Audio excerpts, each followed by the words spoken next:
will not mind me saying this, but at one point he had no hope. He was in a place of darkness.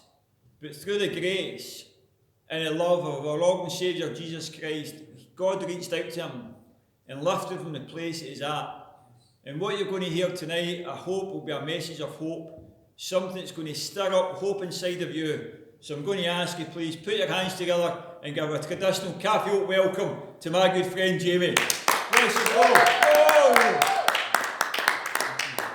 So hi guys, it's absolutely brilliant to be here, and I just thank Craig for this opportunity to share my testimony. But first and foremost, I just wanted to say I need to score this off my bucket list. I never thought in a few years that I'd be speaking to an empty church, but the building may be empty, but I know that there's people back at home and listening, so I hope this will bless you guys. But I also wanted to say before I started, I'm taking part in a challenge. And I'm going to come up and show you a bit closer. I'm saying that I'm not going to shave or cut my hair for the times that we were in isolation. So I've set myself that challenge. So forgive me for my appearance, but that's why I'm unshaven and may look like I need to be cleaned up. But I'm partaking in a challenge. So I did come to a place in my life where I had no hope. But it wasn't always like that. I grew up in a good family home. I got brought up well with two loving parents. I had two brothers and a sister, and I really had a good upbringing in life, and I had a good start to life. But my problems didn't really start till a wee bit later on, probably till the age of 14. I started experimenting with drugs and getting involved with all the older guys and stuff, and I really started going down the wrong road. As I said, I started off smoking cannabis, and I just done that to try and fit in with older guys and stuff. I didn't even really like smoking cannabis, but I just done it to try and fit in with older guys. So this went on for a number of years, 18, 19-year-old. I really was doing something that wasn't very appealing to me, but as I said, I was doing this to fit in with other guys. So for the age of 18, right up to the age of 33, my life was, it just went rapidly downhill. As I said, cannabis for me was a gateway drug and other stuff, followed by alcohol. Alcohol came after that, and then it was Eckies and all the rest of it, and I ended up using heroin and Valium, and my life was a complete mess. And I came to a place where I had no hope in my life, and I really didn't know which way to turn, but I came to a place in my life where I knew that I had to try something different, because the way I was living was going to end up killing me. So I made a decision, and I walked through the doors of a church. I don't know why I did it. I believe now that God prompted me to do it. But when I made that decision and that choice to try something different, my life began to change.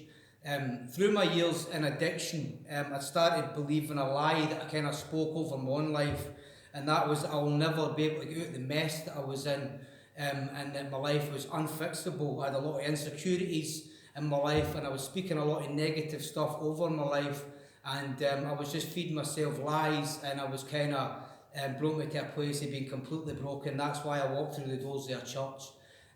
When I started going through the doors of the church, I started changing my circle of friends, and I started meeting people who were genuinely interested in me as a person, and I started hearing truth.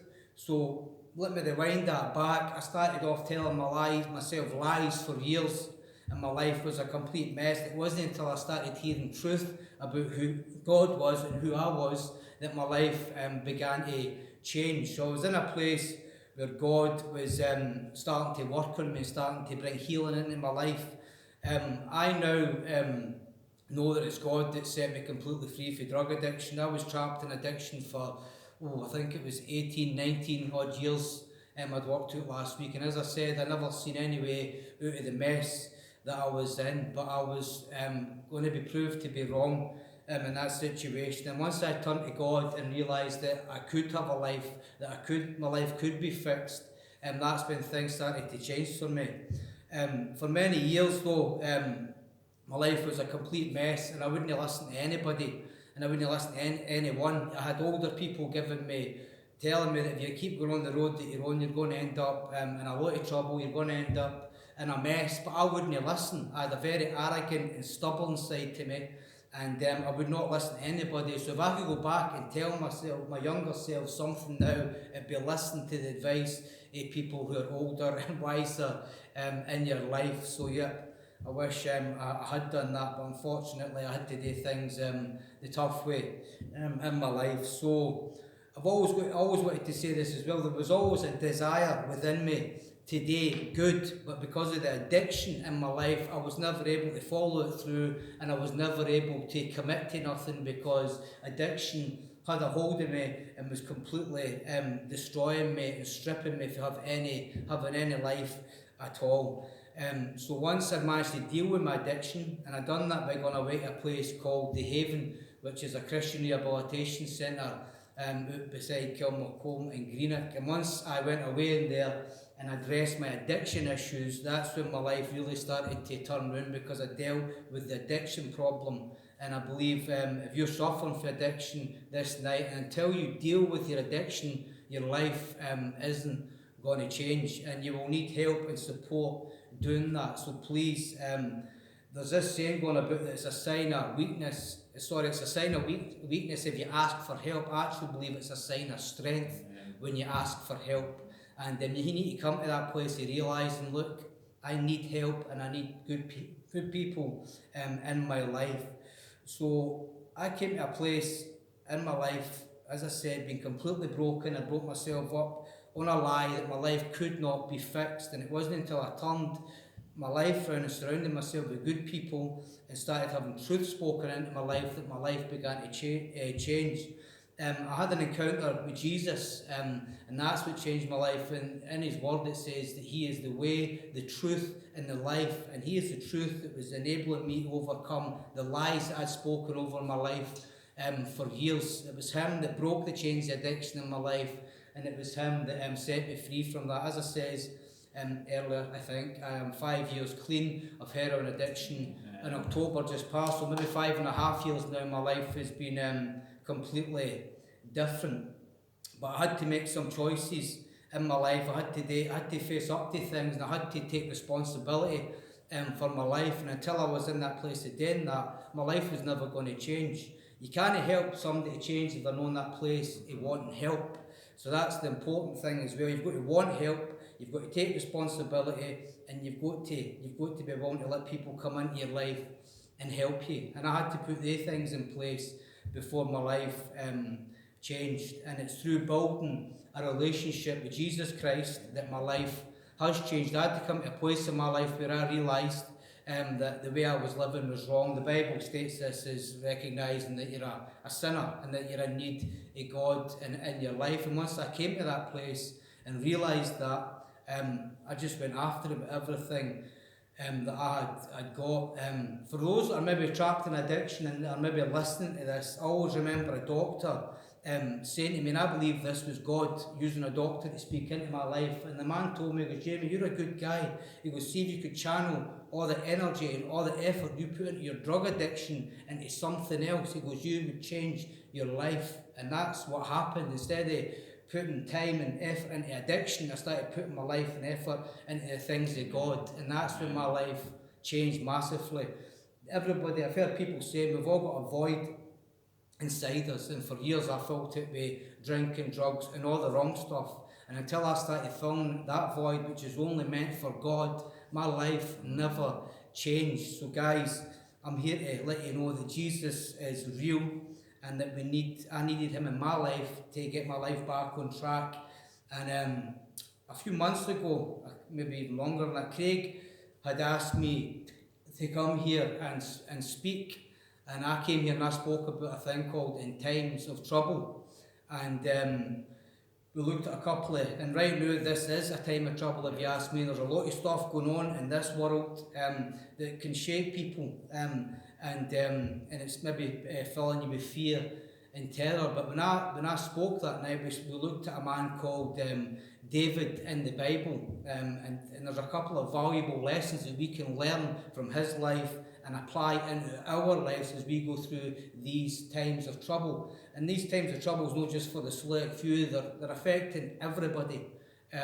So one of the lessons that I learned from David's life when I was looking at it, is he said, and this is key, he says, when I am afraid, I will trust in you. Amen. And I think that is, for now, it's so real that when we are afraid, it is key that we put our trust, our faith and our hope in Jesus. Nobody knows what the future's holding. We don't know how quickly this is going to pass. God willing, it's going to be quick, but at this moment in time, if you are afraid, you need to learn to put your trust in God. If you're in that place of being full of fear and not sure of what the future holds, we need to remember this is the time to put our trust and our faith in God. So yep, I had to learn to do that, and I'm still learning to do that, but I know it's key to my walk with God that I need to trust Him and trust that He's working in my life. Another lesson that I learned from David's life, which was key.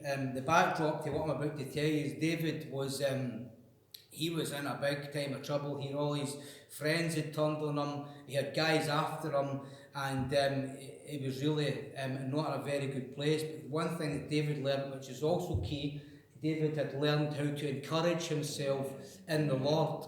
And for me, that is another valuable lesson. It is good to encourage other people. It's good to be there and doing that for others. But we need to learn, in these tough times especially, how to encourage ourselves.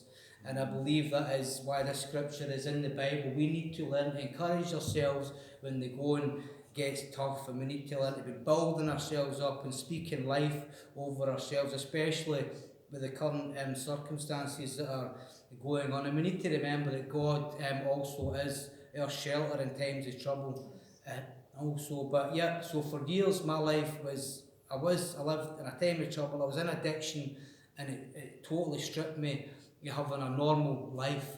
Now my life is completely changed and transformed, and I give all the glory to God. He is the one that has changed my life. I never thought, there's just a couple of things that's happening in my life, and now I'm actually holding doing a job, which is one thing that I could never do before, so I give Him all the glory.